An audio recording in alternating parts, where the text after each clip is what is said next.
क्या मैं तुमसे एक सवाल पूछूं? तुमने जो बैंक के अंदर पैसा डाला हुआ है एफडी या सेविंग्स अकाउंट के अंदर, क्या अभी भी वो वहीं पर है? सवाल सुनने में थोड़ा सा अटपटा लग रहा होगा, बट ये सवाल आज की डेट में पूछना जरूरी है क्योंकि इंडिया के दो सबसे बड़े बैंक एचडीएफसी बैंक और कोटक महिंद्रा बैंक, इन्होंने इंडिया के टॉप बैंक्स होने के बावजूद भी इन्वेस्टर के ट्रस्ट को तोड़ा है। एचडीएफसी बैंक के चेयरमैन ने इस्तीफा दिया एथिक्स के चलते। एचडीएफसी बैंक की दुबई ब्रांच के अंदर हुआ मिस सेलिंग का फ्रॉड। कोटक महिंद्रा बैंक ने 160 करोड़ की एफडी को फेक बता दिया। Fake FDRs, statements and interest statements, ये सारी चीजें फॉर्ज की गई। ये कुछ इंसिडेंट हैं जो पिछले कुछ टाइम पीरियड के अंदर हुए। इसके अलावा और भी बैंक्स थे जिनके बारे में इस वीडियो के अंदर बात करने वाला हूँ, बट इन दोनों बैंक्स के ऊपर मैं वीडियो बनाने वाला हूँ क्योंकि मेरे को आज कुछ ऐसे सवाल पूछने हैं इन दोनों ही बैंक से और आपसे, जिससे आपकी आंखें खुल सके कि बैंकिंग सिस्टम के अंदर आखिर हो क्या रहा है। शुरुआत करते हैं एचडीएफसी बैंक से। 28 साल पहले पुरी सर ने इतनी ट्रस्ट के साथ बनाया था कि मैं इसको इंडिया का one of the best bank बनाऊंगा, जो कि कंजर्वेटिव और कंप्लायंस के मामले में काफी ज्यादा अच्छा माना जाता था। इस बैंक के शेयर ने अक्टूबर में 1017 रुपए का हाई लगाया और अब ये बैंक का शेयर 730 रुपए के ऊपर ट्रेड कर रहा है, 28% नीचे है। बट ये सिर्फ नंबर्स की कहानी नहीं है, एक्चुअल कहानी शुरू होती है इससे बहुत पहले, वो भी दुबई के अंदर। इमेजिन करो आप एक एनआरआई इन्वेस्टर हो और आपको एचडीएफसी बैंक का एम्प्लॉय अप्रोच करता है और बोलता है कि एफडी जैसी ही सेफ एक इन्वेस्टमेंट मेरे पास आई है जिसको हम 81 बॉन्ड्स बोलेंगे। 81 बॉन्ड्स क्या होते हैं? ये एक ऐसे बॉन्ड्स होते हैं जो कभी भी मेच्योर नहीं होते, और जब जिस भी एंटिटी ने इसे इशू किया हुआ है, यानी कि अगर किसी बैंक ने इसे इशू किया हुआ है, वो बंद हो जाती है तो इसमें से भी पैसा आना बंद हो जाता है। इस तरीके के बॉन्ड्स को, जो कि एक रिस्की बॉन्ड होता है, ध्यान से सुनना इस बात को, ये रिस्की बॉन्ड है, इसको सेफेस्ट ऑफ द बॉन्ड्स की तरह बेचा गया और इन्वेस्टर को बोला गया कि आपका पैसा सेफ्टी के साथ इन्वेस्ट किया जा रहा है। ये जो पूरा सिनेरियो होता है इसको बोला जाता है बैंकिंग सिस्टम के अंदर मिस सेलिंग, यानी कि आप बता कुछ और रहे हो, बेच कुछ और रहे हो, आपने दिखाया कुछ और आपने इन्वेस्टर को बेचा कुछ और। जिसकी वजह से जब ये 81 बॉन्ड्स जो कि क्रेडिट सूजी ने इशू किए थे, जब वो बैंक करप्ट हो गई और यूबीएस ने उसे एक्वायर कर लिया, तो उन्होंने इस 81 बॉन्ड्स को राइट ऑफ कर दिया, यानी कि इसके ऊपर पैसा देना बंद कर दिया। जब इन्वेस्टर्स को ये बात पता चली तो उन्होंने इसकी कंप्लेंट्स लॉन्च करी एंड सितंबर 2025 के अंदर दुबई फाइनेंशियल सर्विसेज अथॉरिटी ने एचडीएफसी बैंक की दुबई ब्रांच को क्लाइंट्स ऑनबोर्ड करने से बैन कर दिया।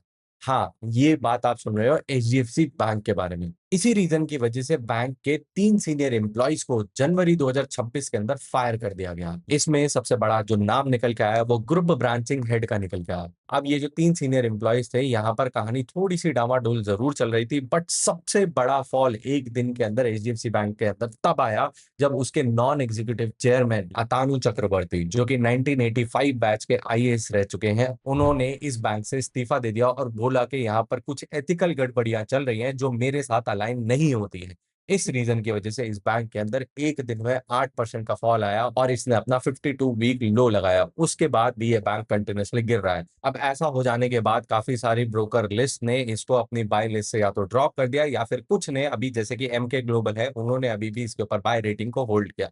ये तो था स्टॉक मार्केट का सेंटिमेंट, बट यहाँ पर इन्वेस्टर का जो ट्रस्ट था वो काफी ज्यादा लूज हुआ। अब दूसरी कहानी सुनाता हूँ। ये किसी एनआरआई इन्वेस्टर के साथ नहीं हुआ, ये इंडिया के बहुत ही सोफिस्टिकेटेड इन्वेस्टर के साथ हुआ है। नाम है पंचकुला म्युनिसिपल कॉर्पोरेशन। इन्होंने कोटक महिंद्रा बैंक के अंदर अपनी एफडीज करा रहे थे। ये रेगुलरली इनके साथ बिजनेस करते थे और Kotak Mahindra bank approved list में था, तो इन्होंने रेगुलरली सेक्टर 11 ब्रांच के साथ काफी ज्यादा बिजनेस भी किया। अब एक रूटीन मीटिंग के दौरान म्युनिसिपल कॉर्पोरेशन ने कोटक महिंद्रा बैंक के एम्प्लॉइज को बोला कि हमारे पास एक एफडी है जिसका 58 करोड़ मेच्योर हो चुका है, वो फंड्स आप हमारे यहाँ पर ट्रांसफर करिए। जैसे ही उन्होंने ये स्टेटमेंट कोटक महिंद्रा बैंक के साथ शेयर करी तो उन्होंने इसको बताया कि आपका तो कोई भी पैसा हमारे पास है ही नहीं। ये बात सुनते ही म्युनिसिपल कॉर्पोरेशन के पैरों के नीचे से जमीन खिसक गई। आपको भी अगर कोई बैंक का एम्प्लॉय ये बात बोलेगा तो आपके साथ भी ऐसा ही होने वाला है। आप ध्यान से सुनना इस बात को, ये म्युनिसिपल कॉर्पोरेशन का पैसा नहीं था, ये मेरा पैसा था, ये आपका पैसा था, एक टैक्स पेयर का पैसा था। तो इसीलिए ये वाला फ्रॉड भी आपको डायरेक्टली इम्पैक्ट करता। अब ये फ्रॉड सामने आने के बाद कोटक महिंद्रा बैंक ने क्लैरिफिकेशन दी कि हमारा जो आरएम है हमने उसको अरेस्ट करा दिया है, कंप्लेंट रजिस्टर हो गई है।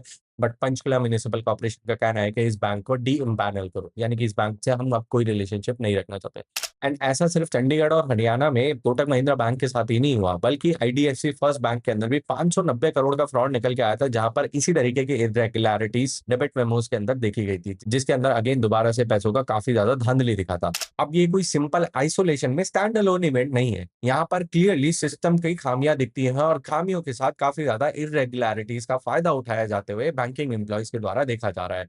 तो यहाँ पर एक इन्वेस्टर की सबसे बड़ी रिस्पॉन्सिबिलिटी ये आ जाती है कि भाई आपको अब आंख बंद करके बैंकिंग एम्प्लॉयज के ऊपर भरोसा नहीं करना।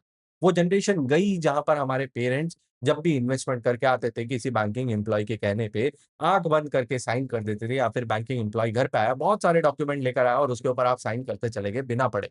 इस तरीके की सिचुएशन से अब बचें।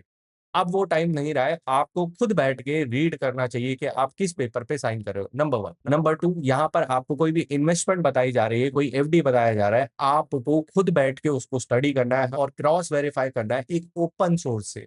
जो भी सोर्स आपको वो एम्प्लॉय दे रहा है, उस सोर्स से वेरीफाई नहीं करना है।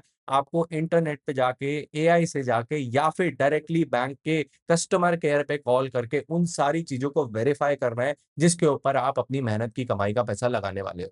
थर्ड चीज, आपको सिर्फ फिजिकल स्टेटमेंट या फिर सिर्फ व्हाट्सएप पे ही शेयर की हुई स्टेटमेंट्स के ऊपर भरोसा नहीं करना है। जब भी आप किसी इन्वेस्टमेंट को कर रहे हो, उस इन्वेस्टमेंट के हो जाने के बाद कस्टमर केयर पे जाके भी वेरीफाई करना है कि मेरी इन्वेस्टमेंट सही तरीके से हुई है या नहीं हुई है। जो जो चीजें मुझे प्रॉमिस की गई हैं, क्या वो मुझे डिलीवर की जाएंगी या नहीं की जाएंगी। इस वीडियो को बनाने के पीछे का मोटिव मेरा ये नहीं था कि मैं आपको पैनिक कराऊं या फिर मैं आपको डराऊं या फिर मैं आपको इंटाइस करूं कि आप एफडी करना बंद कर दो या बैंक से अपना पैसा निकाल दो। हमने जो बैंक को मंदिर बना के रखा हुआ है और उनसे सवाल पूछना बंद कर रखा है, उस चीज को बंद करना पड़ेगा। बैंक आज भी एक सेफ इन्वेस्टमेंट हो सकता है, बट जब तक हम जागरूक हैं। अगर हमने जागरूक होना बंद किया तो हम यहाँ पर ही लॉस पर है, हमारे अलावा और कोई लॉस पे नहीं है। तो इसी रीजन की वजह से आज मैं आपसे वादा लेना चाहता हूं कि आप अपनी इन्वेस्टमेंट के ऊपर एक इन्फॉर्म्ड डिसीजन लोगे, ना कि किसी की कहा सुनी पे अपने पैसों को लगाओगे। इस वीडियो से आज आपको कुछ नया सीखने को मिला हो तो वीडियो को लाइक जरूर करना, एंड आपको लगता है इस वीडियो को देखने से किसी का भला हो सकता है तो उसके साथ इस वीडियो को जरूर शेयर करना। चैनल को सब्सक्राइब कर लेना, क्योंकि मैं तो आपके लिए इसी तरीके के इंपॉर्टेंट वीडियोस आगे भी लाता रहूंगा।